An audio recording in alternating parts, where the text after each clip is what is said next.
So you have Darnold, Jefferson, and Neighbors. Yeah. Who is the logical third Viking that you need to have in? With Sam Darnold. Slipped my mind. Giants D. Oh, God. Mayo experience. Mayo experience. Mayo experience. Mayo experience. Experience. Welcome to the Pat Mayo Experience presented by Underdog Fantasy. Week 1, DFS, DraftKings Picks. We'll go through the values at each position. Then we're going to build some lineups together on the screen. So smash the like and sub to Mayo Media Network while you're here. Tambo from ShipItNation.com is in studio with me. And I would say you had a very good night one. Not the best night one that you could have possibly had, but you won a lot of money. The Trump intro. Not the best night. A good night. A good not the night. Best night. You got the good impressions there. But yeah, it was a fun first night. It was awesome. Ship It Nation community smash. We posted it up over there. I got close in the main, but it's one of those things with the 196,000 entrants. You finish 14th place, which is quote unquote second, and you lose money on that tournament with a $600 placement for that. Luckily, I had it in the flea flicker where it won and split a pretty decent chop. It wasn't crazy. So good night overall, but back at it. And we've got a Friday game, but we're here to talk main slate, which is huge tournaments. Most excited for this. Yeah, so Ship It Nation, Tambo, Hoop, and the team are going to be live on Mayo Media Network for Thursday Night Football at 1 p.m. Eastern every single Thursday. If you want to catch the rest of the showdown slates and their Sunday live show on Sunday morning, go to the Ship It Nation YouTube channel right now and go subscribe over there, all right? We got to get them to 10K. We're going to get you to 10K. The PME audience is going to help you out, so go sub to ShipItNation.com or Ship It Nation's YouTube channel right now. If you want to use ShipItNation.com, use code MAYO, get yourself a discount over there as well. I'm doing a quick hitter every morning now. Yeah. Committing myself to that now that my kids are now in actual school, so I can't just drop them off at 7 a.m. at daycare and be on my way. They're both in big kid school, so did not think that one through. So now I'm super early up and I'm like, what happened? Yeah, you don't sleep, do you? That's pretty normal, right? Yeah, I don't sleep all that much. The kids do. I never sleep before. Then I started sleeping. Now the kids just wake me up all the time. So we're going to run through lineups. Do want to remind everyone, code Mayo at Underdog Fantasy will get you a $1,000 deposit bonus, up to at least. And then I have the $25,000 pick'em pool that's available down in the description right now. There's no DraftKings Listeners League this year. It is the PME Underdog Pick'em pool. So if you want to play, listen, you can, the way I worked out, you need 180 picks minimum. You can play 8 picks on each slip if you want to. You can play them all for $1, which means you can play this entire contest for $23 over the course of the season, if that's what you wanted to do. $5,000 is first prize, $3,000 is second prize.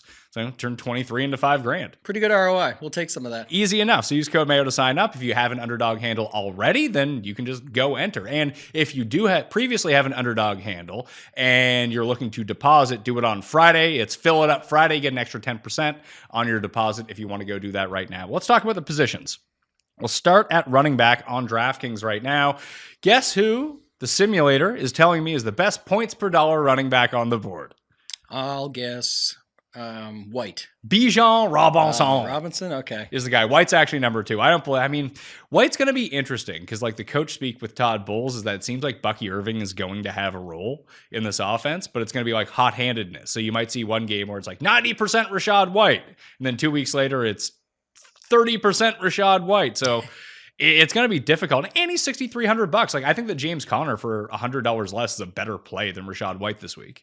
Yeah, definitely an option that you can go to there. Just depends on how you think that game's going to flow in Buffalo, against Buffalo, all of that. But I think there's other ways to leverage it. It is week 1. We talked a strategy show before coming into the season. You guys can check that out on Mayo Media Network. But we did talk about this already, Pat. And it's week 1, nobody knows anything, but also people want to think they know everything, and they want to really exploit some of these price tags. $6,300 on White, like you talked about. When we get to quarterbacks, it's all the quarterbacks that are just way too cheap now, going to be more expensive later. Almost like how you and I handle some of the PGA stuff when we're pinning this golfer will be a lot more down the road. People always want to do that in week 1 with NFL. So when we take a look at the overall running backs on the slate, it's funny that Bijan was number 1. He's the second most expensive guy. This is the week 1 main slate, so Sunday only, not Sunday Night Football, not Monday Night Football, not Friday. If you're new to the show, I'm sure people aren't that new, but if they're checking it out, probably should try to clear that up. I use runthesims.com for all of my tools. You can do that too if you want to. You have the prop sniper up there as well, but Jonathan Taylor, Bijan, Etienne, Cook, A-Chain are your top 5 in terms of pricing. Do you think it's a pay up week?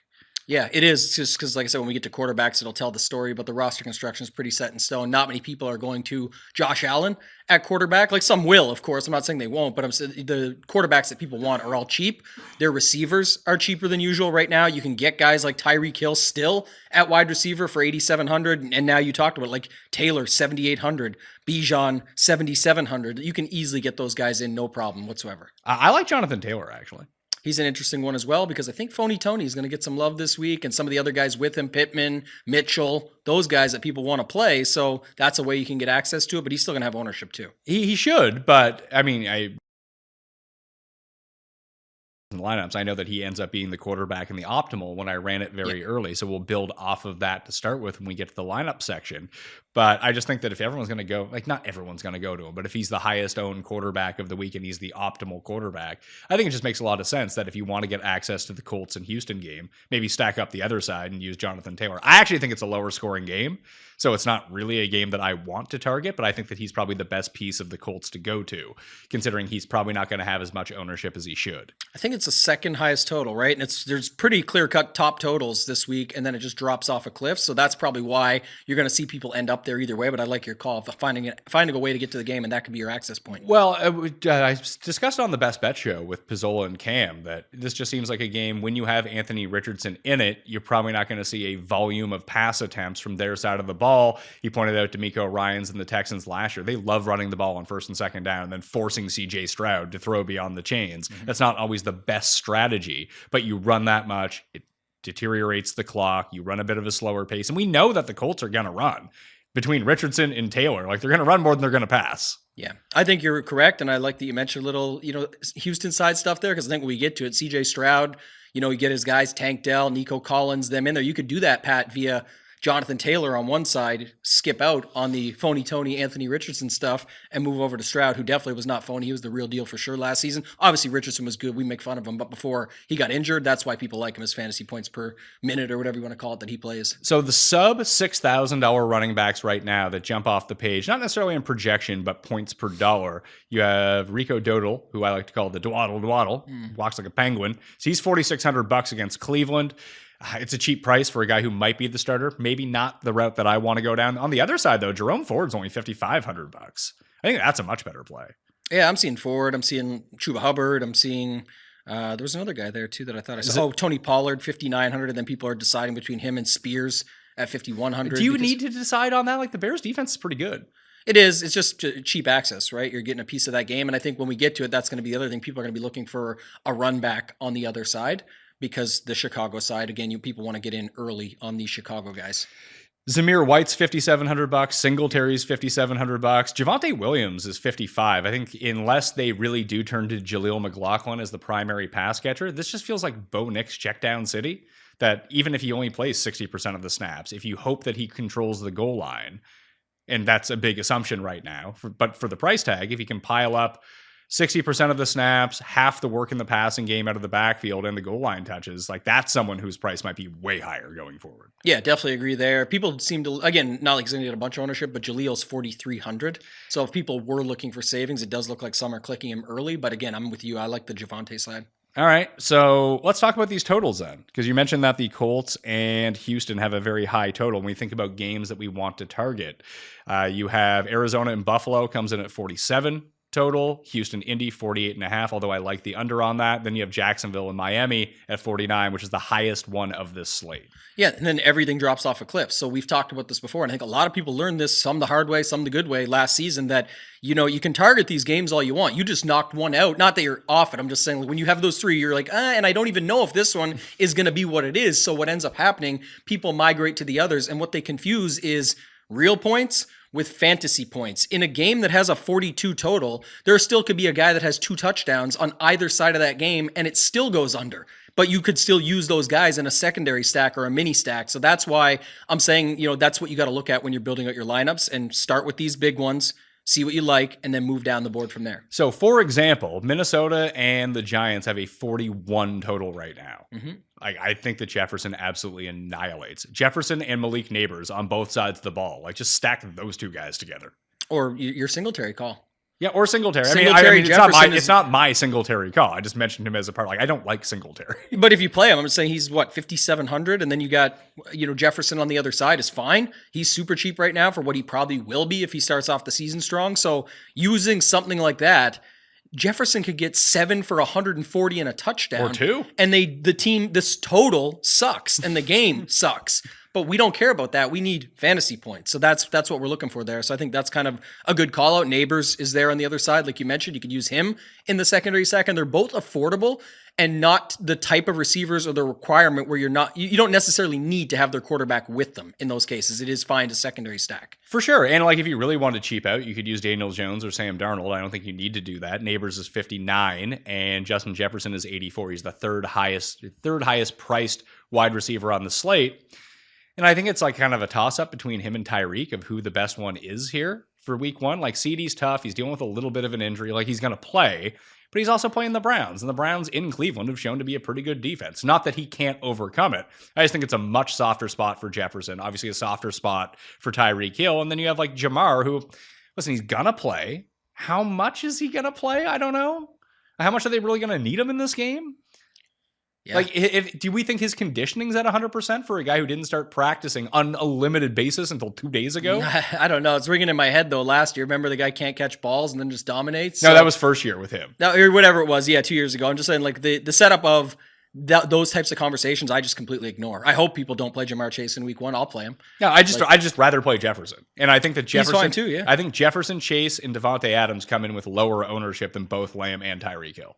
Yeah, Tyreek's the one that's going to be up there for sure. He's easily accessible. He's super far. He's 8,700. We know he can put up 40 plus. So that's the guy that a lot of people are just going to move towards, and they have the money to get there, no problem. What I'm seeing right now, like Neighbors probably will be somewhat owned. Mike Evans, DK Metcalf, Drake London, Tank Dell, Chris Olave are all options. A.T. Perry didn't practice with a hand injury on Thursday, so we'll see what he does on the Friday injury report, but that just opens up more of a target share potentially for Olave from Derek Carr. Shaheed might be in there. You might see extra Taysom Hill run on that side of the ball. So I just thought that was interesting that Olave at 6,600, like if you were playing a cash game, it feels like a pretty good spot. Yeah, again, it all depends on how it shakes out when people get there, but it feels early on like some of the other stuff, like people are playing, Terry McLaurin, for example. Yeah, I mean, he's a great price as well. Yeah, so they're going to find, cash plays that way. I don't know if Olave makes it up there. He doesn't look to be getting a lot of ownership right now, but I wouldn't disagree with you on it. The other thing to look at, too, is in terms of like these mid-price guys, Dell, Shaheed is 4,400, 80 Mitchell for the Colts, 3,800. I think he's a very logical placement. If people are using Anthony Richardson, I think you'll see Mitchell's ownership skyrocket because he's the cheap price there. Mitchell's going to be plugged in stacks more than that's what else. I mean. Yeah, like exactly. if you have Richardson, you might as well save your money with Mitchell as well because Downs isn't going to play. People have caught on to that. I think that's a pretty standard practice now that you should be trying to do versus trying to one-off him and all this stuff. Like you can, but I'm saying it just helps it. You like it a lot more just to extra, piece it together with an extra guy because I think if you go Richardson, Pittman, just add in Mitchell and take that extra step and then run it back with one of your guys, whether you like Nico Collins, Tank Dell, whoever. So I think those are some of the lineups we'll probably end up building today. You'll be able to see how it works. Yeah, Brian Thomas at $4,700 too seems like a pretty good value. Not that we know exactly what his role is going to be. We know that Christian Kirk and Evan Ingram in that Jags offense, that's the highest total game. You have a receiver who's starting at $4,700. Makes a lot of sense. Which is funny because that's another one that I think is interesting when we get there is like the Trevor Lawrence with that side of the stack. And Tyreek or H-A-N, most people are just getting Tyreek in there or they're just getting H-A-N in there, something like that, versus you could set it up the whole way and get pieces to that game. I'm sure people will get to it by the end of the week, but right now, early on, Trevor Lawrence is down the board to all these other guys that we're about to talk about. H-N's up there a little bit, and Tyreek's up there, but then Kirk and Thomas and all those guys, they're sort of down the board. Ingram might be up there a little bit for sure, but I'm not seeing them pairing them up. I'm seeing them more in secondary stacks or just fitting in as one-offs. The simulations like Jatavion Sanders, the best points per dollar, the Carolina rookie at tight end. I don't know how much I'm really digging that because I may be the only person out here who just doesn't think that Carolina's going to be very good again. I thought those are your boys. No, they're Pizzola's boys. No, I know. I remember last year, King of the Beach, and listen. It was the other team that did all the hard work for me, them and Adam Thielen. But there's no Tremble. Ian Thomas probably not going to play either, so Sanders probably gets a start. He's the min at $2,500. I was looking for punt plays at tight end if you just need someone to fill out your lineup. Sanders is pretty decent. Theo Johnson for the Giants is also the min. Like if that's the game, if you use like Darnold and Jefferson and Neighbors, if you just want to add more guys to that game and save all the money, he's 2,500. Not really for me. The best punt might just be also a punt or a rhyme. The best punt might be Johnny Munt. He's down there at 2,900, and you could play him with Malik Neighbors, get a quick access to that game. Malik's more popular, Munt isn't, and you get a $8,000 mini stack or $9,000 mini stack as part of that game, just racking up catches, and then overload the rest of your lineup. To remind me of that when we're building out, I want to see what some of those look like because I think he pops a little bit here. The other ones I would take a look at, Zach Ertz is starting for the Commanders. He's $3,600. That just reeks of 2 catches for 8 yards. You just hope that both those catches are touchdowns. At least bury those lineups with your, Jaden and other guys in McLaurin, whatever you're doing. Get them all the way or all the way to the right or all the way to the left on your DraftKings app. The other one that I would just kind of just point out, because I know that we're going to build Dolphins and Jag stacks. Jonnu at 3,500, even if you just didn't want a part of that game, I think independently, if we're thinking about upside from cheap tight ends, there's no Beckham, he's going to start. There's a ton of points in that game. If everyone's playing Hill and everyone's playing Waddle and everyone's playing the running backs and the other side of the ball, that might just be the guy. And hopefully he steals 2 touchdowns. Yeah, I definitely love that one too, because it's also a common theme. We talked about plenty on the strategy stuff. And last season together doing the show was, if Ingram looks to be one of the most popular, if not the most, at tight end, just go opposite side of that and get action to it that way. And then also ways to get different with your, everyone's, but Tyreek's going to be too popular. We need to leverage it this way and go this way instead. It's like you could play it and then you could get to Tua. And that game does have the biggest total. So if you got Tua, Tyreek, Smith, and then you run it back with a Kirk or a Thomas, again, these are just, people say, a chalk hit, the highest total of the week, smash. Yeah, but did you run those lineups? Did you run Tua with Smith, with Tyreek, with Thomas on the other side? Maybe not. So lots of things you can do there. Let's talk defenses, my favorite. Well, you're really good at breaking this down, and maybe everybody didn't watch the strategy show. We talked about it. There was a couple comments on YouTube. People reached out via DM. They actually get pretty interested with that topic. And some people are outraged. How could you pick a defense? It's such high variance. And we know that. We literally said that on the show. But they were talking about, really how you had a better breakdown of it because you say it's sort of, I don't know either, and I'm not fully committing to one defense. Yeah. I'm saying, let me pick my pool of 6 to 8 that I think can force turnovers. They're not going to get shutouts very often. So let me find that, put my pool in, and then I'm still going to cap them or whatever. But you had some good takes on defense, so maybe run it back one more time for people because it's good. So for me, I'm not playing 6 to 8 because I don't play as many lineups as you. Sure. I'm playing a lot of single entry, 3 max, and then I'll throw some fun coupons in the $5 millionaire maker and be on my way. I got some free tickets to shell out here. So I'll probably pick 2 or 3 and rotate those through. It's just I don't see any need to pay up for a defense. This is where I'm going to save my money. And in terms of variance, yes, of course. I might pick 3 horrible defense who scored minus points. That happens. You roll with it. You don't win every single week. But I do find the best weeks that I have are when I find this cheap defense who no one else wants. And it's such a leverage move because no one's going to be on, let's say, Patriots D against Cincinnati. I don't know if that's actually one that I want to go to this week, but I'm looking for a team that's going to face pass attempts. When you face pass attempts and you have a decent pressure defense, it just leads to fantasy points. Even if you give up points, it's fine. You need sacks, you need pressures, you need turnovers, you need touchdowns. That's where you get all your fantasy points from. Trying to find a team that holds a team to minimal yardage and 9 points. Great, you scored 7 fantasy points. Thanks. It's all what you said. You want those opportunities. I think a good example this week when we get there, but Commanders, they're 2,500. They're going up against Baker Mayfield. We know Rachaad White is going to be popular. We know that some of these other guys are going to be there, but he should still be doing some other stuff with Godwin, Evans, the other guys, and just passing it around. At least we can get opportunities, and it looks like they could be, okay here at 2,500. Do we know what they're actually going to do? No, nobody does. That's the variance that we talked about. But would we want to include them in our pool and be okay with them being in there? Yes, because there is real opportunities with them. So I was looking at them. I think Denver is somewhat intriguing just because I think that the new Seattle offense is not going to be as run heavy. They might actually have passes over expectation. Other than that, I don't want to play against the Chargers because I think the Chargers are going to run a ton. Not that they're going to score 50 points, but I don't think those opportunities are going to be there for them. Obviously, the Bills and the Cardinals in that high total game, that's another thing that you can look at too, because I find a lot of those defenses get buried in the high total games. Well, part of the implication of these high total games is that points are going to be scored. Mm-hmm. Maybe the defense scores them. Yeah, I think you're onto it there. And a couple others just that I saw, you mentioned, not wanting to go against the Chargers. I might want the Chargers going against the Raiders. And I think they're interesting sitting at 29. And I also think if I'm getting up to 3K range, it's probably Cleveland for me. I like them again. Dallas is probably, again, what if Lamb makes some mistakes there? What if there is some stuff with the running backs and issues they have and they got to get pass heavy? Dak can definitely make some mistakes as well. So we could see that also. The Panthers could potentially be that team as well, just facing Derek Carr. They're the cheapest D. Who do you think is going to be the chalk defense? Because I don't see one that really stands out. Saints? It's so early in the week, but it might end up being Washington because what I talked about there. But yeah, but people don't like to go down to the bottom. It's going to be like Saints or Seahawks or Bengals. Could be Seahawks. The other one I see too is, again, this may be an overreaction to what we talked about earlier, but you just start seeing it happening even more now.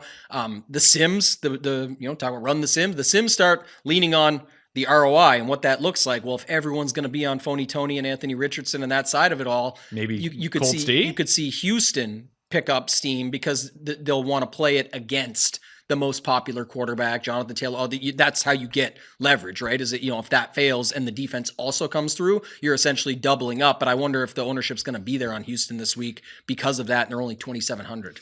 The other one I would look at would be Tennessee, just going against Caleb Williams. Caleb Williams, not afraid of a turnover.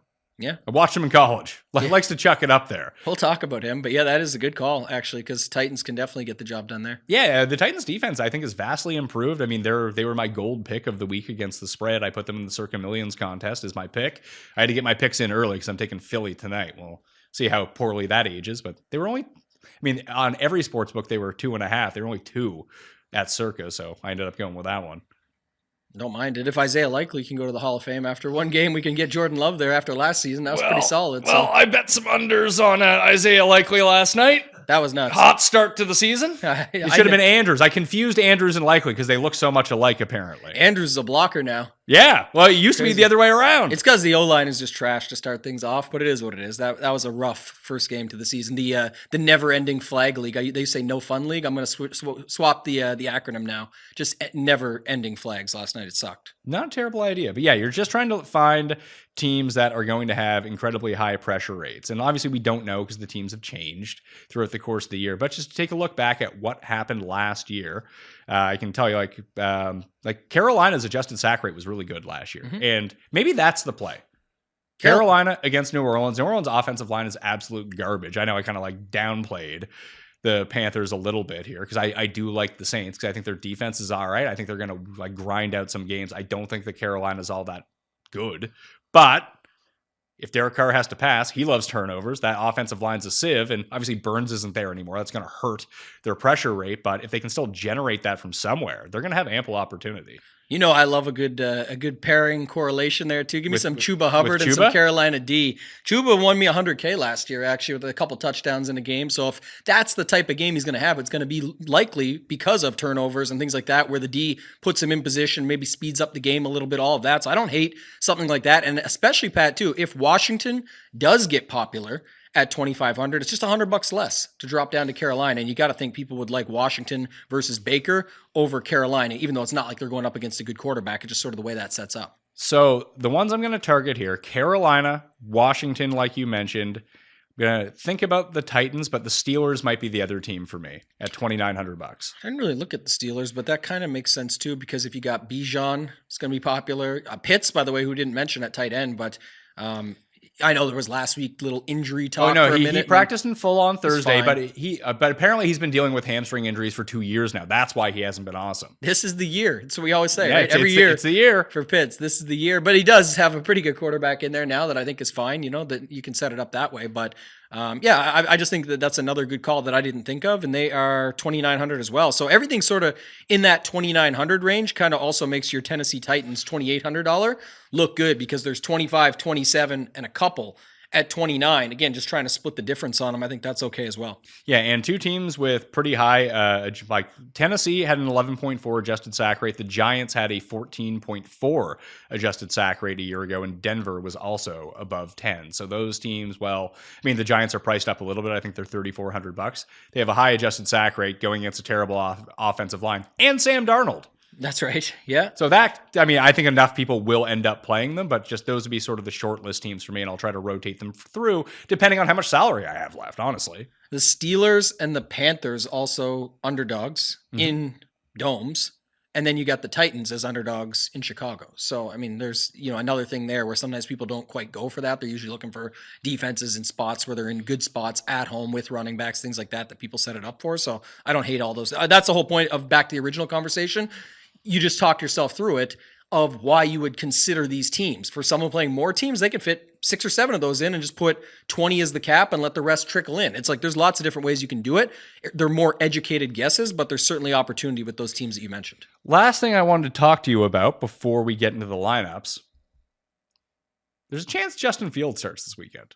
Yeah, I saw this yesterday. I think that Russ is going to end up going, but it's pretty odd that there's like, hey, this calf injury is a real thing. He might not play. If he plays against Atlanta, starts for Pittsburgh, he's $5,000. Like, you got to play him, don't you? Definitely have interest for sure. Yeah. Yeah. Got to wait and see how it goes. But I don't know. Like he gives you everything Richardson gives you, but he's $1,300 cheaper. I just don't know if he'll pull as much as you think at that, only because, well, it is awesome and it is Fields and it all makes sense. I think there is the shiny new toy syndrome that we always talk about where it's the first week. And you're mentioning Richardson, but like Jaden Daniels is getting played this week. He should. At 57. I would rather play Jaden Daniels than play Anthony Richardson this week. Right. And they're both getting ownership as early stuff that I'm looking at. So my point would be, I don't think you're going to be able to pull enough people off of $700 more for Daniels or $900 more for Caleb Williams, $500 more or $600 more for Geno Smith and Baker Mayfield. People are going to play these guys this week no matter what. It's week 1. You got to get in early is how everybody looks at it. So it'll be interesting if he does pop into the mix and Wilson's out, but it'll also be, how much does that really change things with where people are currently excited about? Passion, drive, patience. The formula for winning championships is also what keeps your ride or die alive. eBay Motors has everything you need to maintain your vehicle and level it up to peak performance. Superchargers, exhaust kits, LED headlights, and more. Whether you're into speed, power, or style, eBay Motors has you covered. With over 122 million parts for your number one ride or die, you'll always find exactly what you're looking for. And with eBay Guaranteed Fit, your part is guaranteed to fit your ride every time or your money back. Because with eBay Motors, you're burning rubber, not cash. With all the parts you need at the prices you want. It's easy to make your car the MVP and bring home huge wins. Keep your ride or die alive at ebaymotors.com. Eligible items only, exclusions apply. This show is sponsored by BetterHelp. Kids are always learning and growing, but as adults, sometimes we lose that curiosity. What's something you'd like to learn? Gardening? A new language? Or, for me personally, how to finally beat your best friend in golf? Not cussed, but, my other friends. I want to beat them at golf. I can beat cussed, no problem. Therapy can help reconnect you with your sense of wonder because your back-to-school era can come, honestly, at any age. It's helpful learning positive coping skills and how to set boundaries, and it empowers you to be the best version of yourself. It isn't just for those who've experienced major traumas. If you're thinking about starting therapy, give BetterHelp a try. It's entirely online, designed to be convenient, flexible, and suited to your schedule. All the best things that you need. Just fill out a brief questionnaire and get matched with a licensed therapist and switch therapists anytime for no additional charge. Rediscover your curiosity with BetterHelp. Visit betterhelp.com/PatMayo today and get 10% off your first month. That's BetterHelp, HELP.com/PatMayo. Let's build some lineups, and we'll start with the optimal lineup based on projections. I have it loaded up on the screen right now, and we have Anthony Richardson as the quarterback, Bijan Robinson and James Cook as the running backs at $7,700 and $6,900. Tank Dell, Malik Neighbors, and Drake London, $5,500, $5,900, and $6,000 as the three receiver spots. Jadavion Sanders at $2,500 gets projected in as the tight end to save all that money. Rashad White, who you were talking about a little bit earlier, ends up being the flex at $6,300, and that leaves you $2,900 for a defense, which would give you the Los Angeles Chargers. All right, let me plug it in. We'll start there. It projects, based on my projections, for 124 points. Mine is 123. Easy as 1, 2, 3. Right there, we got it. So that's the starting point. Is there any correlation in this? Couple Atlanta guys without their quarterback, which when it's a running back tight end like that, I'm more than okay with it. Like you would definitely see where naked Anthony Richardson still dominates Kirk Cousins, even if those guys do their job. Like Pitts could. It's London, sorry, not tight end. I meant with that guy, but same thing. He's 6,000. He can just rack up the points. Yeah, so what you have here, you have Richardson on one side, you had Tank Dell on the other. That's the only two players from that game that you have going with your quarterback. Mm-hmm. Obviously, it's just a bunch of guys that project well points per dollar. Like all the guys that we had mentioned when we went through each of the positions, that's why they get inserted into this lineup. Obviously, this isn't a lineup that I'm going to play. Mm-hmm. So if we do you want to start with Richardson and build out from there to try to build a Richardson lineup? Yeah, I'd be comfortable like deleting it all and just starting with Richardson and saying like, how close can we get to the 1, 2, 1, 2, 3, 1, 2, 4? Because that's what we're looking to do here. Or do you want to put in like if we have no one correlated with Anthony Richardson anyway? Like I'm telling you right now, I'm not playing any. Like I'm not playing 150 lineups. I'll probably play like 10, but I'm not playing any Anthony Richardson. So do you want to start with who you're starting with and build it that way? I don't know who I'm starting with. I just know I'm not starting with him. I'd rather play Jaden Daniels. Okay, so let's do you want to do one Richardson then just to start and do it with like Pittman, Mitchell or something and just try and build that? Sure. I mean, do we need to necessarily, can you play Richardson and Taylor, I guess would be my question.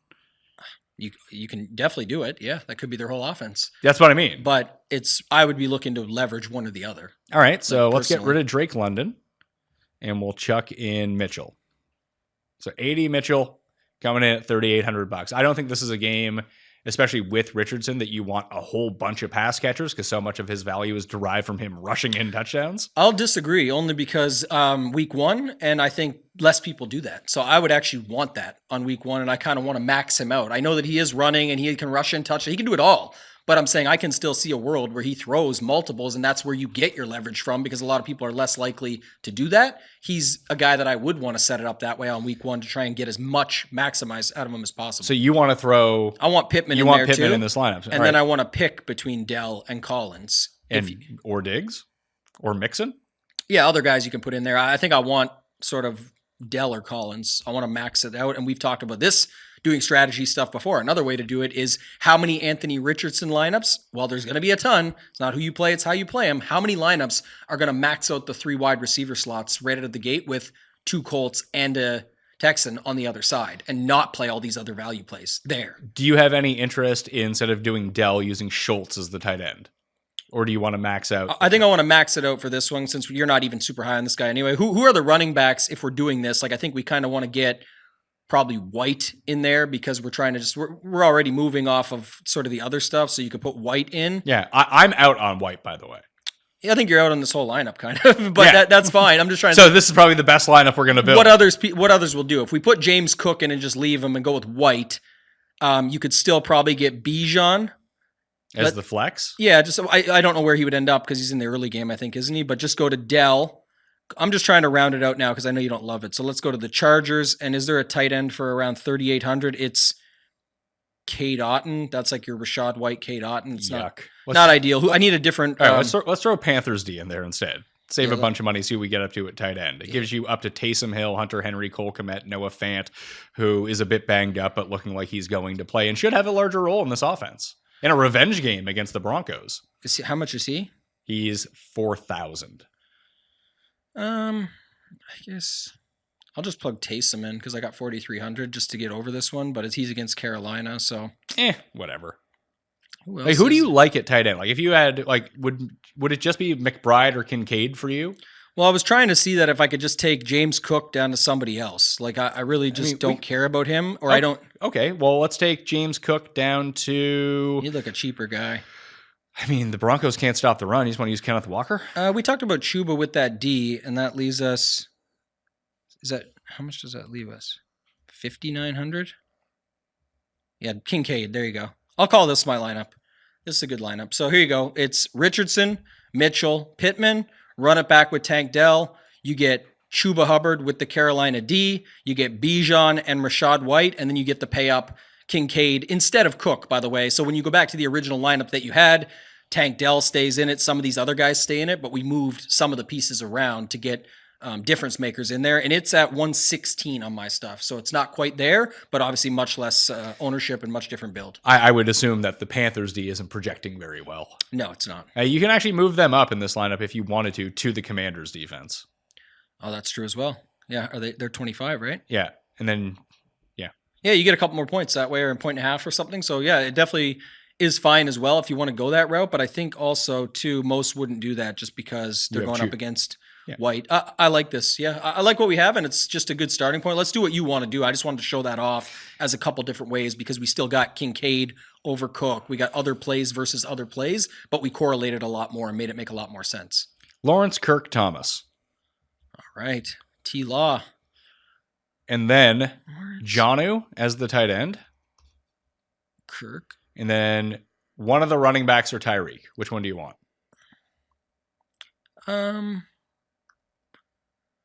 What do we have right now? We got all the money in the world. So since you're already so different, do you want to get Tyreek in there and just play the running backs you like the Javantes, and pick one of Bijan and those guys or something? I mean, or we could use Mostert.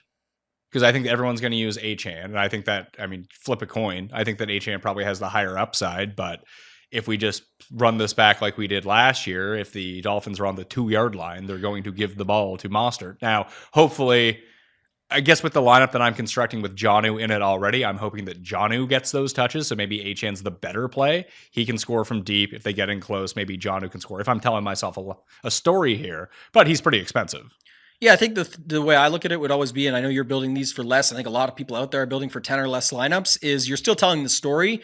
And in this case, even though we don't know, and it all could make sense, there's so many ways a game can go, it's like if Trevor Lawrence comes out hot out of the gate, enough to hit a ceiling score, and it's with Kirk and Thomas and all of that, to me, it's Jonnu and Tyreek coming back the other way. But obviously, of course, it could be Mostert or Achane, like you talked about, comes out, gets a couple touchdowns on the ground, and then it forces Trevor Lawrence the whole game to be passing. So that's why it's a little bit tricky, but you got to know for yourself how you sort of see the game playing out while you're building the lineup. Think about it like showdown in a way. Okay, here's the lineup. Okay, ready? Lawrence with Kirk and Thomas. Mm-hmm. So 3 Jags and then 2 Dolphins. Achane and Jonnu Smith at tight end. Good. Fill in Kenneth Walker as the other running back. Didn't talk about him yet. He could be great. Yeah. Yep. Fill in Justin Jefferson as the other receiver. Fill in Malik Neighbors as the flex and use Steelers D.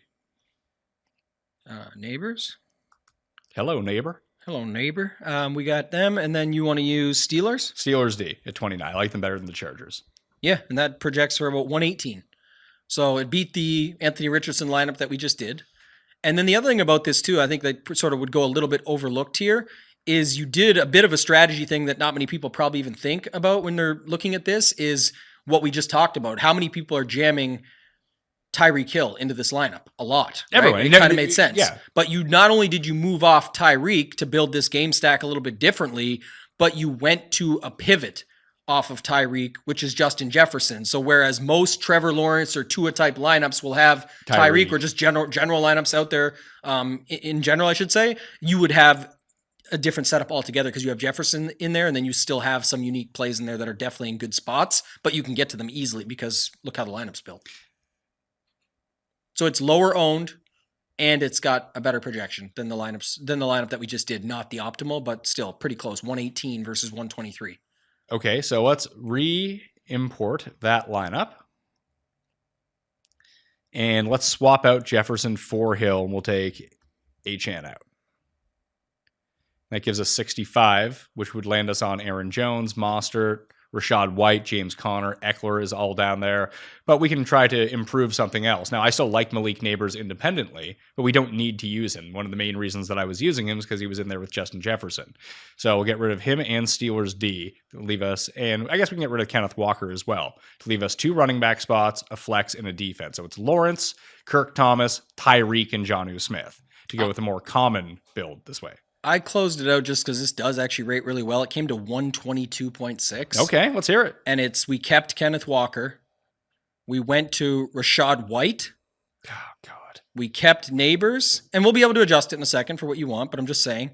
And then it let us get to that $3,100 Cleveland defense, which you don't even love. So it's easy to swap this because what you would take out of that, I just wanted to show it's still way lower owned than the optimal that you had. but it's almost the exact projection. And it's got way more correlation. So if we take out Cleveland and White for starters, and even try your Carolina take if you want, because we've been using that, we can go to that. Sure. That makes sense to me. What does that give us now? 7,000? Well, I have Walker and Panthers D in, so I have 6,400 for a running back and a flex. Because you kept Neighbors in there? I kept Neighbors in there because if you look at that, you can go to, if you kept Kenneth Walker, and you can go to James Cook and the Carolina D instead of Rashad White, or you could go instead of the Carolina D to the Washington D. And realistically, Pat, we talk about this all the time, I'd go to the Washington D there. You know why? We took out Rashad White. The whole reason you did this is because you didn't like him. 122.7. And you get James Cook, a piece of Buffalo at home with good spread total in their favor. Walker, you get your same triple stack with John, and then the run backs with Smith and him. You get Neighbors in there still, and you get Washington D. Projects almost as good as the optimal at way lower ownership, and you weren't playing White, so why not play Washington now? I know. Do you ever play two tight ends? Rarely ever. Last year there was some spots to exploit. I will note quickly, just because, especially it was more higher dollar, smaller field. But when you had originally, remember we had guys like Trey McBride coming out at 3,200 That's what and stuff. I mean. He was 2 touchdown capable guy for 3,200. Then I'm looking at, okay, if I land on 2 of them, I'm okay with it. But even still, you can often use it just to jam a bunch more in. Let's try to do this. Let's go not Cook. Let's go Javonte Williams. Okay. And we'll go Walker and Javonte together in that game as our 2 running backs. Probably move one of them to the flex because it's the later game. That leaves us $7,300 for a flex if we don't use Neighbors. Yeah, let me take Neighbors out and move Tyreek back to wide receiver so we can look at it from that perspective. So you can kind of zoom out and use Marvin Harrison, Nico Collins, James Cook would still be available. Mike Evans is now potentially in this spot. I wonder what else you can do here. Does that do anything for you? I guess like the difference is like, what if we take out Kenneth Walker and leave Williams? Because your Williams call, I think, is solid. Okay. And instead of just having 2 backs in the same game, who's another guy that you'd be comfortable with popping in there? Like, Well, you can go DK as your flex to go with Williams, and then you can use James Cook if you wanted to. Or you could use James Cook and Trey McBride. That's why I brought up what does that one do, actually? James Cook and Trey McBride. And Trey McBride, remember, we're looking at a, Wide receiver. 1 or 2. Obviously, there's other guys there, but I'm just saying for that price, and that gets us right back to your Steelers call. It would get us back up to Steelers, or you can upgrade, because now we don't have DK and we just have Javonte Williams. You could get yourself back up to Ramondre, Pollard, Zach Moss, Zeke, Zamir White, Singletary, Najee, one of those guys, if you wanted to. I don't love those guys as much. Did you have any interest in, I think he's 49, JSN this week? Not really. I could see it for sure, but what I was trying to see is if we could get to like what was the D's that we said in the 3Ks? Almost nobody, right? I like the Giants enough. The Giants, Ooh. the Seahawks. This one's kind of sneaky, actually, especially if we get a late Russell Wilson half injury or Fields in there. You can put in JSN opposite Javonte, keep the 5-man game stack, and it rounds out with an RB DST correlation of Bijan with the Atlanta D going up against what could be a popular Fields or if maybe it is a banged up Russell Wilson and no one's going to be on that setup. It projects for 120, and it's a 3-game parlay. Yeah, Jags Miami goes off. Bijan and Atlanta do their thing against Pittsburgh at home as favorites in the Dome, and then you've got JSN across from Javonte as a nice little secondary stack, which fits the bill of what we talked about earlier. Oh, but it's only a 41.5 point total. It's 2 bad teams that if they score, these guys can definitely score 20 plus fantasy points each, and the game could still be 17-14. All right, so this is my favorite of the lineups that we've built so far. Did you want to try a Tua stack? I think that's definitely the way to go because, you mentioned the Smith love already, which I'm fine with continuing on this path instead of Ingram on the other side, who looks to be extremely popular. And then it's just, I guess, let me ask you this. Would you play, and I don't know if I would or not yet, but would you play a Tua Waddle Smith and just get different that way and then use some of that money to buy a Jefferson, Lamb, of Adams, Chase, something like that instead, which flips it a little bit more? No. Okay. I think I just want to build a different lineup. So just go Tyreek if we're going with Tua and get the maximum. Do you want to go ceiling. Tyreek Waddle Hill or do you want to go Tyreek Smith Tua? I'd go Smith Hill. That's what I would Okay, say. so for Smith sure. Hill with Tua. Who do we want to bring it back with? Thomas, Ingram, Kirk, ETN. I don't know why, because now I'm getting involved in the shiny toy syndrome. But like Thomas sounds the most appetizing, just because I like Kirk more. But it's like, then what does that? How I much mean, is Kirk is 55. Like, he's not Yeah, it's killing true. you in this lineup. Let's put Kirk We'll do a 3-1. We'll do Tua, Hill, Kirk with Jonnu. and just stick 3-1. I like that. Yeah. So, Now let's try and fill it out with the running backs that you like. I mean, I don't. That's the thing this week. There's not like I like Taylor. Can we play Taylor? Yeah, but definitely. I like Jefferson more than Taylor.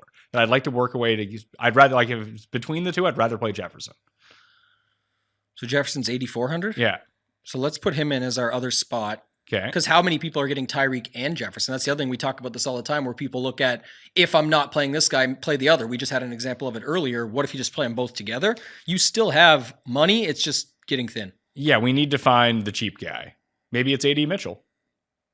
I don't know if is it like Chuba with the Carolina D to get us money here? Maybe. Let's do that for starters, just to see. Who do we find as like the best points per dollar, like cheap running back and wide receiver? It was Dowdle, but maybe this is a Ford lineup. How much is he? Ford's 55. Oh, $100 short. I mean, we could go Because the Mitchell is 3,800, and you can almost close it out with that. Is But there anyone cheaper from down there? You know what we could do? is there? Let's 30? get rid of Panthers D. We liked Washington D, right? Yeah, they're fine. Let's just get rid of the D for a second. Let's try Shaheed.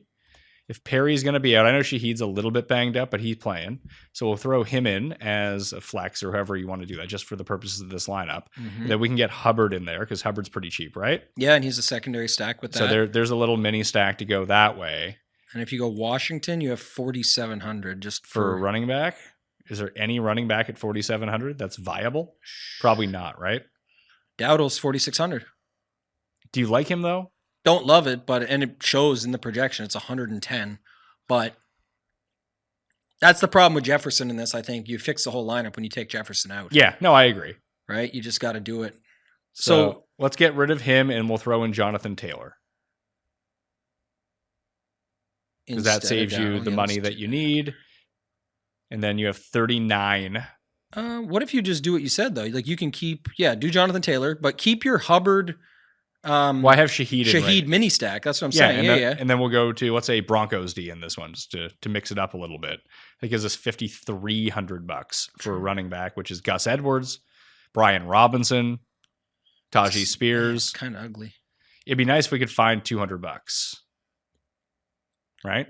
Actually, it's a receiver that we need for that price. So Deontay Johnson, Jordan Addison, Thielen. It's all guys of other players that we've already used. Josh Palmer. I like Josh Palmer. Yeah, he's fine. Or Shakir or Coleman, like one of those two guys. Shakir. I like Shakir. So we can go Shakir in that last wide receiver spot. Is there anybody better at 46 if we wanted to move off Shaheed? At any position? Kyle Pitts is 4,600. Yeah, screw that guy. Gabe Davis. Well, yeah, there's not much there. Okay. It'd be Dowdle again. So, yeah, that's kind of the setup. So You like Dowdle or Shaheed? Shaheed. All right, so that'd be this lineup, and it projects poorly, but it just shows the Tua stuff. Like, obviously, this is how most people are going to go with it. It's tough. It's not going to get you that much more, and you can finagle it. Like, you can go You could go Kirk down to Thomas and free up $700. Let's try that, and try and upgrade what we actually want to. So it gives us an extra 1,000 on the board. The guy we got to move Shakir or Shaheed out. How much was Shakir again? Shakir's 51. If you take him out at receiver, I mean, we could just move Shaheed. Oh, you get Drake London. Great. Well, just saying, if you're not playing Pitts, you're not playing Bijan, you've got sort of Taylor instead of Bijan, that's the little flip there. You still get your secondary, you get your defense against Tampa not playing White. It's 117. Let me ask you this. Would you rather play Drake London, T. Higgins, or Kenneth Walker? For me, London's last of those guys. London would be second, but I will move Tyreek in and play Walker. Yeah, I forgot about that. I didn't see him in flex, so we can move to Walker. Yeah. And that's perfect. That's going to project better, too. So it gives us Tua, Hill, Jonnu with Brian Thomas as the bring back. Now, we didn't talk about ETN as a bring back in this. You can definitely use him. It's just obviously money gets tight again, and you're just using him instead of Jonathan Taylor here if you want to keep swapping. Yeah. And I think I'd rather have Jonathan Taylor and try to go through it this way. So Hubbard, Jonathan Taylor is the running backs with Kenneth Walker as the flex. Yeah. Shaheed is the extra receiver in Broncos D or Commanders D. I have Broncos in this one. You can play whoever you want. This is where I'm saying though too. Like again, I'll take. You know what? I'll switch out. I'll take out Broncos D for Commanders D because I'm playing Kenneth Walker now. Right. So I was going to say, first off, there's that. Second of all, back to the same thing. Most people playing 10 or less, yourself included. It's just think through the thought process. We're not doing anything crazy or stupid here. There's actual reasoning behind it, but little examples like that. If you're playing Jonathan Taylor instead of Bijan, the previous version with London can make sense. It's like you're not getting that you're doing a mini flip there. You're pivoting off Bijan to Taylor. Even if ownership is similar, you're making up for Bijan somewhere else. If you're not playing Rashad White or Godwin or Evans or anybody from Tampa, then Washington's just fine. Like you're hoping that they make mistakes or tip the ball up and you pick it off or whatever. So you're just trying to build it with some theory behind it and some stuff that actually makes sense. That's some of the leverage that we're just naturally building in. We'll enter that one. What stack do you want to go to now? I think we got to look at what was the other one I was going to say to you there earlier? Oh, the Buffalo? We should do that because it's expensive, but do you think I still think people are going to play Caleb Williams? Okay, let's do Caleb Williams. I mean, I think he's probably a pretty good play. He's cheap. He's $5,900. I would not play this Keenan Allen heel thing. Maybe it's just me overthinking it, but it's the same injury he missed the final games with last year. Now it just mysteriously pops up again. Like, just give me DJ Moore. Do we need to overblow this one? Probably not. Like but Caleb Williams, DJ Moore. What about additionally? I mean, I can tell you my underdog. I'm gonna have a full underdog and prop show and injury report coming on Saturday on the Pat Mayo Experience. But just for reference, I am playing. Let me pull it up here because I had it. There we go. 3 picks. DJ Moore, higher than 62.5 yards. Justin Jefferson, higher than 82.5 receiving yards. Darnell Mooney, higher than 33.5 receiving yards against Pittsburgh in that game. You can see I'm kind of out on Pitts, kind of out on London. I actually like Darnell Mooney. Okay. Yeah, that's another spot. I mean, I don't like him to do a ton. Like for $4,200, I'd rather play Shaheed, but I think you can mix him in if that's where you're going. The problem with this one is I don't think you need a run back, but you obviously can. Well, have you followed this DeAndre Hopkins stuff? Not too heavily yet. Okay, so here's the deal. He tore his knee, his MCL, 5 weeks ago and opted not to get surgery. And now he's iffy to play week 1. He's probably going to play. But he's not going to be 100%. And at any moment, he might be out for the season. And they have another pretty good receiver. Yeah, it's Calvin Ridley. So he's 5,800. 5,800. And Tyler Boyd is there too. Let's not forget that. I don't want to play Boyd, but he's also on this team. I don't have many good memories of him, so I'd rather forget a lot of Tyler Boyd things. But yes, I like his first name. That's about it. So Caleb, DJ Moore, Ridley. I could go if in this because I think the Titans cover. So I don't love this lineup, and I think it's a lower scoring game. But if I'm going to play Caleb Williams, obviously I'm saying that's not going to be the case. So I would throw Ridley in here at 58 and just do it. Williams, Moore, Ridley. Yeah, and also just of note, the Caleb Williams, Moore, and Rome is 4,000. If that's almost like the Adonai Mitchell thing on the other side. Would you throw if him we in I there? think we just go without for a second, because what I will say is when you get here, even if Williams and Moore get a little bit of ownership, it's going to be spread out. There's going to be ways to get leverage. Otherwise, you can almost just do what you want. Let's just do what you like in this spot. You like Jefferson and Neighbors. Okay. That rounds it out. I mean, right, you're losing your spots there anyway. But I was saying more so I would play because now you're crushed on running backs. Hey, you're not crushed on running backs. Look at this. I just got myself back up to 5,000. Who's a cheap tight end I can throw in here? It's Jonnu Vision, Ertz. We can go with Sanders as a complete punt. Yeah, you can do your Sanders thing now. So Sanders is in. So throw Sanders in, and now we have 6,300 for 2 running backs. I was just going to do the example so we can just get to the point. But Chuba and your Carolina D. I was going to say Mostert and Connor or Mostert and Kenneth Walker. Yeah, lots of ways you can do it. I just want to see if that lands us. That's on 7,300. Is there anybody? If you take Chuba? There's a... No, because now we have a full-on Panthers stack. We use Sanders, too. We have Sanders, Chuba, and the Panthers D. Yeah, let's take that out. Go back to what you liked. What were some of the other running backs you liked? I said, if you're not going to play, if you're going to completely fade this Dolphins game as a part of a stack, I think that Mostert actually makes the most sense of anyone. Just have him be the guy that no one's playing that cripples everyone.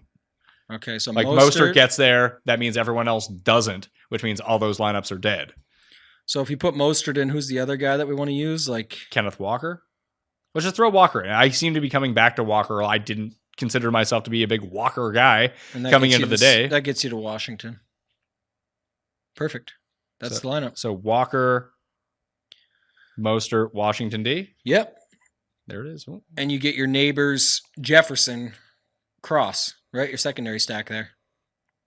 Now, you probably don't have to play Jefferson and Neighbors. I just like those two. Yeah, guys. I'm just going to move it for 2 seconds because I want to see something now. I'm going to leave Walker, actually, and I'm going to leave Sanders for a second, but I'm just going to plug it in and see what happens if we get Rome, we get Jonathan Taylor, who you liked, and then if I just use the Washington D just to try and, for the sake of time, see what that does. Rome. That gets us 8,900, so you can essentially just play, you could play Lamb or you could just play Tyreek as your Miami piece. I would just go back, play Jefferson, upgrade my D to, let's say, Steelers. So you have Caleb, Adunze, DJ Moore with Calvin Ridley, Jonathan Taylor, Kenneth Walker, Sanders is the tight end. I mean, you could just use it to upgrade your tight end spot too, but I don't see a ton of guys to really go up to. Who was your guy you went to instead? You went to Jefferson? Yeah. And then I upgraded Commanders to Steelers D. Yeah, it projects about the same actually. So that's just different version. So if the neighbors Jefferson pop off happens, you've got it. If it ends up being that you need those running backs instead that are legit and you have them in this spot, you could still get there as well. I think, again, you can just mess around with it. I would look at the Jefferson one, but is there anyone outside of Sanders? That's what I was trying to find. Well, here. what you would have to do here, just takes Jefferson out and play McLaurin instead. I want to play Tyreek is what I want to do. Oh, you want to play Tyreek? Or Yeah, I want a piece of Miami in this one. Well, I mean, before we had Mostert in, now you have Tyreek. That's why I was moving it over to show you like the Mostert version gave you Jefferson and Neighbors. If you move to the better running backs on paper, Taylor and Walker, you can still get you can one of the top wide take receivers. out Jefferson, play Tyreek, play Texans D instead of Steelers D. That works out. Is that what it is? Yep. How much is Texans? 2,700. So I might play the Texans D and then swap Jonathan Taylor to Bijan. That's what I'm going to do. Okay. And that projects for 119, so it's better. And if people are wondering, like that was the whole point, instead of having Houston against Jonathan Taylor on a main full slate, I'm just flipping it that way. I don't have an Indy guy, so be it. And I'm off the board, but I'm also kind of going against Indy in that, like I said, with the Caleb Williams and his triple stack with a run back is basically similar pricing to running Richardson, Pittman, Mitchell, Dell, for example. Those are very similar salary spent. Okay. So let's enter that one. Where would you like to move to now? I think we should build out this Buffalo and or Arizona side. I agree. Do you have any, we got to almost build the Josh Allen just because? I mean, the Josh Allen one's pretty simple to build. Allen, Shakir, Coleman. And it's not that expensive. Just fade Kincaid. Right. Let me see this. Which is probably a terrible idea, but I mean, you could play Kincaid too. Instead of playing Shakir, you play Coleman and Kincaid. And then you bring it back with either James Conner. So it's Josh Allen and Kincaid for sure. Yeah. And then we'll throw Coleman. I think you just leave the spot for a second because we have Coleman and Shakir, and when we need money at the end or we can't find the pivot, we can angle it from there. Okay, who's the Arizona guy that you like? Well, I think we have a plethora of options here. You have Connor if you want to do it that way, because I think he'll be involved in the receiving game as well. It seems like he's going to be the pass catcher, not Trey Benson. It's going to be an awful lot of James Conner. You could just go with Marvin Harrison in the first game. Trey McBride is obviously there, or if you want to cheap out, everyone's going to go to Dortch. Michael Wilson's a better play. Yeah, so I think we have lots of options. So you can overstack it if you want to, or just skinny stack it. Like, do you want to cheap out here, or do you want to go expensive with the next option? I will say the way my mind works, and wheels are already spinning, we'll close this out. But the everything you just said, right, says like, what about our Kyler lineups? Because we'll get Kyler this, too. that. There's lots of ways you can go there. So I think okay, let's build this one out and see. Do you want to get some running backs in first just to see where it lands? Because we know we have a million wide receiver options to close this out with. Okay. So if you like Kenneth Walker, which we've talked about enough. It's not necessarily that I love Kenneth Walker. It's that he keeps following. He's my favorite of that range that we keep following him. Like, I like him more than Rashad White. Yeah, and we're looking for like value range with upside. But I'm pretty neutral on him versus James Conner, who would work as a part of the stack and is $100 more. I just think, it's all too often, but you're definitely leveraging that. Like a $7,000 running back and an $8,000 quarterback, I'm trying to get one or the other. The optimal showing James Cook. We know Josh Allen's not going to get much ownership on week 1 because of the way roster construction is setting up. I'm leveraging him, so I'm looking, maybe it's Achane for $100 less into your lineup if you're doing that, or I'm going down the board to find more value and then see where the wide receivers land. That's how I'm thinking about it. Well, we haven't done, Jerome Ford, not James Ford, James Ford, Sawyer from Lost. Jerome Ford is going to get all these touches. Now, whether he does anything with them, I have no idea. So he's 5,500. Just trying to see sort of what this... Or we go Javonte, Kenneth Walker. You like this back and forth game here for these two backs, eh? I just think that these are two teams that you can run on. So I think their pass defenses are like pretty decent. So that's 55. And I guess let's build it because it doesn't matter. If someone doesn't like playing them against each other, just swap Williams out for Ford. You literally just mentioned him. He's going to fit no matter what we do here. So if we just go from there and say, I don't know, Shakir, who we mentioned, and Michael Wilson, who you mentioned. I just want to see what the cheaper version of it looks like. We still have over 5,000. And even if we go to like Washington Chalk, you have 6,300 per spot to close this thing out. All right. Can we get to neighbors and can we get to your neighbors play here? I tried the neighbors Jefferson. It really makes the lineup very bad very quickly. Really? Yeah. It's got to be close. Like Marvin Harrison actually works much better here. I mean, Yeah, he's taken on the ghost of DeMar Hamlin in like one-on-one coverage. I thought he's comeback player of the year. He might be this year. Yeah. Now that he's actually playing. So if we do that. Did you put in Marvin Harrison? Yeah, and I just left it as is for now, but now I'm trying to see again going back. So I'm just using Washington for the sake of the. You know what? I'll just take a few of like just the generic chalk plays that I like. Like I like DJ Moore. How much is he? 65? Probably too much. How about McLaurin? McLaurin's 56. I like McLaurin. Let's throw him in there as a wide receiver. And that leaves us like 4,200. It leaves us 4,000, but I haven't put in a defense yet or a flex. I threw in Washington just for the sake of doing this. I mean, we can throw in Carolina. We can throw, we'll throw. Ooh, here we go. All right, let's hear it. I got it. You get your Carolina D in? Yep. Here we go. Game stack, baby. 116, not bad. Josh Allen, Khalil Shakir, Dalton Kincaid, Marvin Harrison, Michael Wilson. 5-man. Oh, there we go, yeah. The 2 running backs in that game, Terry McLaurin, and the Carolina defense. I'm going to swap Wilson and McLaurin. Michael Wilson in my wide receiver spot, and then McLaurin in my flex. That's a later game, isn't it? Let's see here. Yeah. So that makes more sense to me. Yeah. Hey, if you play a Josh Allen lineup. It just shows, like, this is where I'm saying, let's swap to Kyler real quick. You think Kyler's easier to build? Has to be. Well, let's just play the same lineup, take out Josh Allen, and put in Kyler Murray and see what that does. You should be in great shape, right? Well, we have an extra $1,600 to play with now. So let's use Kenneth Walker, Javonte, like you said. Kenneth Walker, Javonte, like immediately you can take Kenneth Walker up to Bijan if you wanted to. You don't have to go as hard with the overall game stack either. Like now you can take Shakir out and just call it a day, or we can do some stuff with move Kincaid to McBride and do Harrison with him and then move up somebody else and take Wilson out. But okay. I mean, you like Wilson, so I don't mind him. So there's number one. Let's take Wilson out. Because I like Shaheed as well, like from that price point.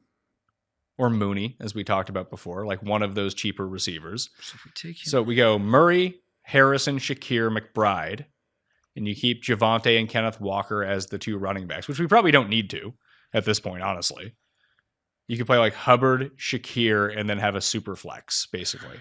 What was the other guy we were playing from them? Shakir or no? I kept Shakir in. Yeah, we're good. So that's good. So you go Chuba, you go Shaheed. There's your mini stack from that game. And then you put in a defense, let's call it the Commanders defense, and that gives you 6,900 for a flex. So you could have James Cook and super stack up the Bill side that way. You could put in... Yeah, where's that one at? What am I missing on this? You could put A-Chain in. You could put Pittman, Kamara, Diggs. I like the one you had just now because it's another different way to use James Cook. We flipped it, and I wanted to see what that projection works out to because we basically did the exact same thing, and it's almost the same, 117.5. And so you got Kyler, Marvin Harrison, Trey McBride, run it back with Cook, Shakir. You get a secondary of Chuba Hubbard And Shaheed, and then you still get your Kenneth Walker and Washington D. How much is Seattle D is expensive, 34. Yeah, they're way up there against Denver. But yeah, either way, that's fine. Again, these are still only we're looking at these lineups. They're 6 points off the original optimal. And I can't imagine. There's no way these are nearly as close to. I mean, as far as winning like a large field GPP, it's not even close. That lineup's dead that you started with. These actually have a shot. There's leverage in them. There's tons of correlation. There's upside. It's like if one game goes off, you need way less to go your way. This is like a 4-game parlay, essentially, that kind of matches up. Well, I think that's an interesting way to look at it. Like we've talked about that before. Like instead of having 9 uncorrelated players, at least make like 2 or 3 same game parlays within your lineup. And if you win them, then hey, your lineup's going to be great. That's the whole point. It's just, again, a lot of these will go dead. Just like it's almost like if you did do single game parlays and in a physical world and you printed out all these tickets. Every ticket is a lineup, and you put them on your table in front of you, and you've got all these tickets laid out. And as soon as one thing hits the fan and shit's done, you're like, oh, throw those tickets in the garbage. And at the end of the night, you're down to like your 3 tickets. I just need this to happen, or if this happens, we win. That's what you're looking at here. You're putting yourself in the position to get lucky via this route. And at the same time, these lineups make sense. This game is the second highest total, or the third technically, but you don't really love the Houston Indy game, and it shows. So that I think that's fine. Daniels, McLaurin. That's where we got to go. That's what I was thinking earlier. So it's Daniels, McLaurin, Ertz. Ertz? Just get him in there for one. Get him in there. I mean, this has got to be. I like Godwin of the Bucks. Yeah, let's do it. What about getting Godwin and White? I just don't like White. So now let's put your pivot off him then, and let's play someone like James Conner with your spot here. Yeah, Connor or Walker. Just let me try out Jefferson Neighbors, see what happens. That's your favorite thing this week. I'm going to make that work and lose all my money doing so. This actually works out pretty good, actually. This lineup allows you to afford it a lot easier. It does. So let's throw in Panthers D. We have 6,300 for running backs if we want it. You can go. I mean, where's Chuba at? How much was Chuba? 53. So we'll go Chuba and 7,300 for a running back. You can go with ETN if you want to get a little exposure to that game. Or you could have James Cook or I think whoever. That's fine. Another thing about that too would be just going down and popping Carolina into C. It's 118, another really good lineup here. And it is, again, really correlated, makes a lot of sense, all that stuff. But also the Travis Etienne versus Miami, what is a way that sort of Miami fails, or if that game is a bit of a dud with that big total, you can still get a piece of it, would be if Jacksonville gets there on the ground, runs more clock, keeps Tua in that offense off the field, and it involves Etienne scoring the points there. Obviously, you can also flip this lineup around now just to go like, take out Neighbors and Jefferson for a second. I just want to see this, and put in your Tyreek Hill opposite Etienne. You still have 5,700, which I'm pretty sure there's some good receivers there. How much is Noah Brown? $3,200. I would rather play him in this lineup. Noah Brown? Yeah. I'd rather play him than Ertz. No, that's Pharaoh Brown. Never mind. No, Noah Brown's 3,200. Yeah, there he is. And then you get back to 6,100 for tight end, which like is if you want Trey McBride. So take out Bang, Jefferson, put in Hill, and 61 is Trey McBride. Yeah, that's a good lineup. Another one where, again, you're just getting a piece of this Arizona-Buffalo game. Like, look, we just saw how hard it was with Josh Allen stacks. It's not like we're looking, crazy to go there with the Shakirs and the other guys. It's a pivot off of Kincaid going to McBride on the opposite side. Now, I don't know how much Noah Brown's going to play, but I think in pure talent on the Washington offense, because we're using Jaden Daniels anyway, we have McLaurin. Mm-hmm. Man, Noah Brown won me, well, honestly, tens of thousands of dollars last year. So this lineup is what I would call, it's the one people talk about sometimes in Discords and stuff, is the Noah Brown does anything lineup. Because it's still projecting for 117 with a very poor projection. Yeah, well, so I will give you our projection of Noah Brown right now. It is, let's see, hide excluded. Where's Noah Brown? Oh yeah, he's just being projected as 0 right now. So we have a projection on him. I think it's like 4 or something here, but just in looking at it, that's the whole point. It's still projecting pretty well, and that's at a 4. And again, if people are going to play Jaden McDaniels, fine. We know why they are. He's a guy, back to our PGA analogy, and it works same for football. Is he going to be more expensive than 5,700 as the season goes on? The answer is likely yes. So that's what you're getting in on early. The guys like McLaurin, they have some stuff there with injuries and losing guys and things like that. So I think if you look stacking it up that way, you still have Godwin. You're going 2 running backs, not 3. Like you've got a good lineup here, and you got, what is it? 3 Washington, 1 Tampa Bay. There's 1. You've got ETN and Tyreek Hill. You got 2 great pieces from the highest total on the slate. You've got Chuba Hubbard with the Carolina D is 3, and the pivot off Washington there makes sense because we're literally playing the Washington offense with Tampa Bay coming back. And then you land on Trey McBride, which is also in a 47.5 point total, and he's the opposite side of Kincaid, where most people who are paying up are going to Kincaid or Ingram or dropping down. You've got the pivot off Ingram. That's a great lineup right there. It's Noah Brown does anything, and you're good. So when he does nothing, You might still min cash. Well, here's the thing. You need to see, we'll see on like Friday afternoon reports whether he's practicing in full, and then we'll get an idea of whether or not he's going to play once we see everything. But if I had to take him out last second, let's say, he's in the late game, it all comes out like, hey, Noah Brown's actually just not playing. What do I do then? Well, the good news is you get flex back. Yeah, that's what I mean. He's in the flex right now. So let's go down to $3,200. Who could we reasonably put in that could still make this work? Oh boy. Trent Sherfield would have already played. It's not Parham. It's really not looking good, but I think at that point you got to make. You'd have to be like Will Disley on the Chargers, like just there should be enough tight ends to potentially do it. But I guess if Brown doesn't play, how much is Diami Brown? He is 3,000. So there would be your move. There you go. Guess. Yep, exactly. Got it. That's what I was checking for. So yeah, that's. I was trying to find more Noah Brown information here. These AI generated websites that are just like, I mean, this one actually uses Underdog with a built-in affiliate link to it. Like, I get the operation. Pretty sure that, to click on this, Noah Brown has a good matchup when his Washington Commanders meet the Tampa Bay Buccaneers in their season opener. The Buccaneers allowed 248.9 passing yards per game last season, 4th worst in the league. Use this affiliate code. That's the entire article. Yeah. Like, AI is doing a good job of writing these articles. It's hitting all the SEO, getting the keywords in there, setting it up perfect for what everybody needs. Hitting your minimum.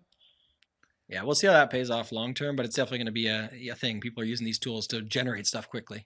I think this is my favorite lineup so far. It makes a lot of sense, right? It's a different way to use Daniels. It's got tons of correlation. It still is like a 4-game parlay in our example, but it literally incorporates the best spots on the slate. And the only thing it doesn't have, Pat, is Houston Indy, which, what did you start the show saying? It's not, I just don't love that game. And I'm going to look foolish when it comes through. It's just, I don't like it. Again, if you have a big portfolio, you can get a piece of it. Hopefully what people know now, I mean, if you're new to the show or if you're coming back to the show because you like what we do, we appreciate it. But I would say, don't take away the lineups as much as you take away the concepts, the theories, all the stuff that we're talking about when we're building these things out. We're looking at it from different angles. It's only Friday. You can adjust this on Saturday. You can adjust it Sunday morning. There's going to be lots more content that comes out, but get the ideas and the concepts and then apply them for yourself. Okay. Give me it. The very last stack that I want to do. It's a 3-1 game stack, but not in the way that you might think. Just wait. Let me look. What do you want to do? It is. Well, you know what I want to do. I know. So is it going to be Darnold? Yes. With my guy Johnny Munt? No. And Jefferson? No. And run it back with Neighbors? No. But we're doing that one after. You really need to think through who the actual best third person in a stack is with Sam Darnold. Really think about it. So you have Darnold, Jefferson, and Neighbors. Yeah. Who is the logical third Viking that you need to have in with Sam Darnold? Slipped my mind. Giants D. Oh, God. What are you doing here? He's going to throw them 2 touchdowns. He's going to throw the old Jameis Winston stuff? It is. He's basically white Jameis Winston this year. My God. He's going to throw himself into more passing opportunities. Will you just let me build it with Johnny Munt? No, Giants D better. This is the worst play for those. No, this is the best play, I think. Okay. $3,300 pay up D against your quarterback on a main slate with all these games. Yep. All right. Let's do it. What do we got? And we can build out the rest. So this is what I would say. Now, again, I know this is what I gave you shit for last year because then you're like, well, we didn't try out Ford yet. We didn't try out Connor. Like you have you're done. You can do whatever you want now. You can play the chalkiest of the chalk anything at this point. So who are your absolute favorites that we talked about at these things that make sense? Taylor? Yes, that would be one for sure. So Taylor is going in. Okay. I'm having the hardest time with tight end this week.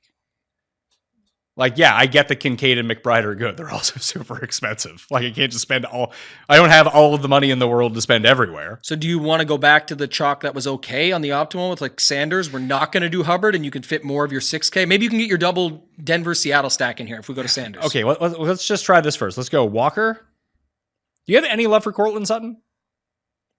We didn't talk about him enough. I don't.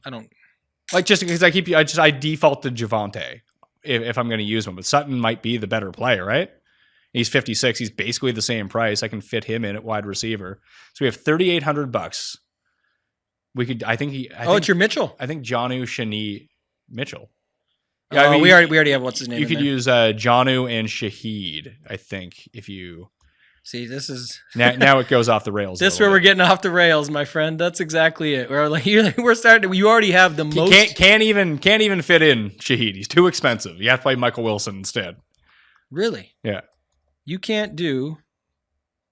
Man, I'm looking at a different lineup, but I think you have it here already. It's Darnold, Taylor, Walker, Jefferson, Neighbors, Sutton, Jonnu, Wilson, Giants D. I don't have enough money. Yeah, actually. Look at this, though. This is what you can do instead. Okay. And you get what you want. Who do they play against? Yeah, so you get your secondary stack, too. So you can go Darnold, Jefferson, Neighbors, Giants D, like you started. Mm-hmm. Now you get your Jonathan Taylor play in there. Now you get your Kenneth Walker play in there. If you go to Sanders and just say, forget it, we can easily punt this off now, you get Shaheed, and then you get your guy Mostert because you're not playing that game or touching it anyway. And he was the dude you mentioned that if you're getting a piece of that game, it can be him or Waddle at 6,300 there. And you're good to go. And that's not a good projection, but it's fine. It's just to show you that you can fit all the plays that you mentioned today. And if you're not playing the Miami-Jacksonville game, you said the best way to leverage it was to play your Mostert play there. And so that fits. Or I think also your boy, how much is he? James Conner is 6,200 if you like him better. How about this? Take me down the third path here. So the Darnold, Jefferson, Neighbors, Giants D. Throw those in. Jonathan Taylor, Mostert as the running backs. To go with Mostert, what if we play Brian Thomas? And then we could either keep Sutton in, although we don't have Kenneth Walker in now, so there's no real reason to play him. So you could actually play Kirk here instead. And that gives you 5,000 for a flex, which would be like Keon Coleman if you wanted it. If you wanted it. I like Keon Coleman. Yeah. Yeah. I got no one in that range. Really. Coleman, Myers. So, I mean, maybe the move is to use Brian Thomas then. Okay. Brian Thomas at wide receiver. Then you have 5,800 for a flex, which could be anyone from Zach Moss, Zeke, Godwin, who I said I liked a little bit earlier. Isn't McLaurin? Could I just use him? Yeah, McLaurin fits. 56. Yes, he does. And you could take Mostert if you really wanted to, like you said, up to Mixon or Aaron Jones, which I like Mostert as the leverage here. Yeah. So that's this lineup not as good as the last one. I'm not going to lie to you. No, it's definitely not. Okay. But that's not like I'm not going to enter it. Let's do that. I just want to build this quickly. So let's do the one that you wanted to do.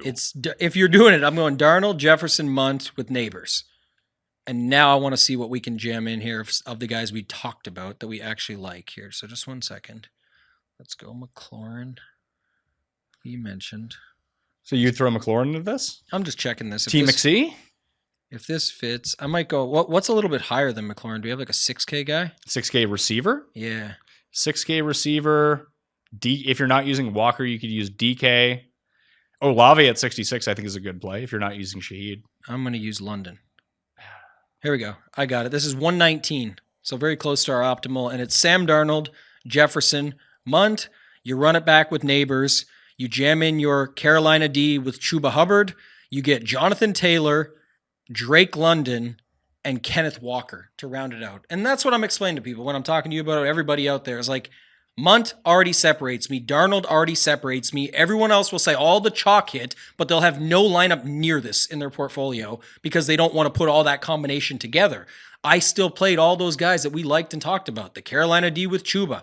I still played Jonathan Taylor. I still played Kenneth Walker. And I even threw chalk Drake London in. I don't care because I'm already off the board. I'm not trying to start a new empire here. I'm trying to just put a lineup that's already unique enough and just add the other pieces in. And that's why it's not who you play, it's how you play them. You're more than unique enough already. You can just go back to the basics, and that's what happens. Is there anyone else that you really want to talk about in terms of stacks? Like, did we get to the pertinent ones, do you think? Yeah, when we get to Sam Darnold, it's time to shut her down, I think. But we made it through, and this was a good first show, I think, because we got to talk about not just lineups. I mean, that's what we're building here. But like I said, people can just take it away. That's what this show's about. It's creating opportunities for you to learn the concepts, the game theory, the leverage, the correlation that are key buzzwords that everyone mentions, but then never actually explains them to you and how to apply them and use them. All right. I think that's good for us. ShipItNation.com. You'll be live on the Ship It Nation YouTube channel for the Friday night football game if you're tuning in this early. Are you doing, and Sunday morning you're going to have your live show? What time is that going to be? 9:45 a.m. Eastern, Sunday morning. It usually goes about 90 minutes or less. We try and keep it in check for you. We get you all the pertinent information that you need, and then we get back to the Discord where we're there right up to lock, answering questions, helping people. All the content up early. You can use code MAYO to get a discount. You can go on our X account at Ship It Nation. I won't even plug mine. Just go check it. Tidbits next week, by the way, on mine. But if you go to our X, you'll see all the winners that we had last night. I won, but so did like 20 or 30 members. It's everybody wins when we win. It's always fun that way. Not everybody wins, but others come along when we win. It's not just us winning. And you can use code MAYO at Ship It Nation, get yourself a discount. Code MAYO at runthesims.com for all the tools, projections, the optimals, and you can customize everything yourself up there right now. And of course, code MAYO at Underdog Fantasy. I gave you the entry. It's Mooney, Moore, and Jefferson. 3 overs at receiver, pays 6-1. And all 3 of those picks can be live in the $25K giveaway PME Underdog contest. Free to join if you have an Underdog account in the description right now. So let's go do that up. All right. I'll be back on Saturday with a full injury report and the best Underdog plays and prop plays of the week. And then Sunday, noon Eastern. I'm doing it live. Back to the well. Here. If you got questions, don't mind being yelled at, don't mind getting bad advice, I'll be here. What time is that at? 11:45 Eastern? Or 11 Eastern, sorry? No, 12 Eastern. Oh, 12 Eastern. Like the hour before the game start. Perfect. That's going to be a good follow-up. They can watch our show, and then we'll send them your way and move them right back over to the Mayo Media Network and find that. And they can definitely be yelled at. That's the humor and fun in it all. I heard James was yelling at people yesterday, too. He's loved always, it. Yeah. Loved it. Always down to let them know. But I gave him full rein. I was like, whatever you need to say, you say. Yeah. Hit that like, man. Smash it. Yeah. I have the quick hits coming out every single morning on Mayo Media Network and the Fantasy Football Picks and Bets feed. I think that'll be 4 or 5 times a week, usually recapping games, that kind of thing. But the full breakdown will be on the PME feed on the weekend, and sub to the newsletter to get all the final injury report cheat sheet, all the info, everything like that. Check out the rest of the shows as well, all right? I'm Pat Mayo. Thanks for watching. I'll see you next time. Mayo experience. Experience.